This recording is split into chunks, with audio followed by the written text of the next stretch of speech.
Hello friends, વી નો વેલ આપણે સારી રીતે જાણીએ છીએ કે ઇંગ્લિશ લેંગ્વેજમાં ટેન્સ એટલે કે કાળનું સારું એવું મહત્ત્વ છે.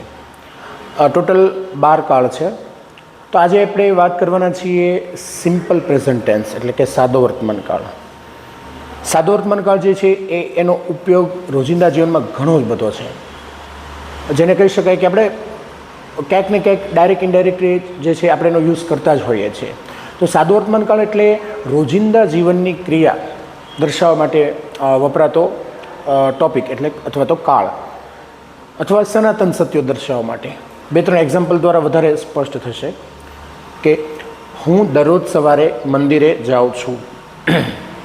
તેના પપ્પા દર અઠવાડિયે દવા લે છે. અમારા શિક્ષક અમને ગુજરાતી વિષય ભણાવે છે. તેણી વર્ષમાં 3 વખત તાજમહેલની મુલાકાત લે છે. તો આજે છે એ થયો સાદો વર્તમાન કાળ. એને ઇંગ્લિશના ફોર્મમાં આપણે જોઈએ, ઇંગ્લિશ વાક્યરચનામાં જોઈએ તો એમાં એમ ઇઝ આર જે છે આ ટેન્સમાં આપણે આ કાળમાં યુઝ નથી કરતા હોતા. એક્ઝામ્પલથી સ્પષ્ટ થશે. હું દરરોજ ક્રિકેટ રમું છું, તો I play cricket every day, નહીં કે આઈ એમ પ્લે, નહીં, I play cricket every day. તું સુંદર ગીતો ગા છો, યુ સિંગ બ્યુટિફુલ સોંગ્સ.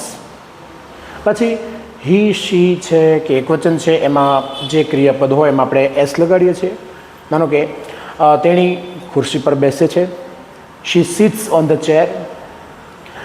તેનો મિત્ર એટલે તેનો મિત્ર એકવચન છે, તો તેનો મિત્ર 2 મોબાઈલ વાપરે છે, તો હિઝ ફ્રેન્ડ યુઝીઝ 2 મોબાઈલ્સ. તો આ એનો બેઝિક ઇન્ટ્રોડક્શન છે. પછી આગળના વિડીયોમાં જે છે એ તમે આના વિશે વધારે ઇન્ફોર્મેશન માટે તમે જોઈ શકશો અને તમને ખ્યાલ આવશે કે આનો કેટલો બધો સારો એવો ઉપયોગ થતો હોય છે. તો બસ જોતા રહો આપણી video series. Thank you so much.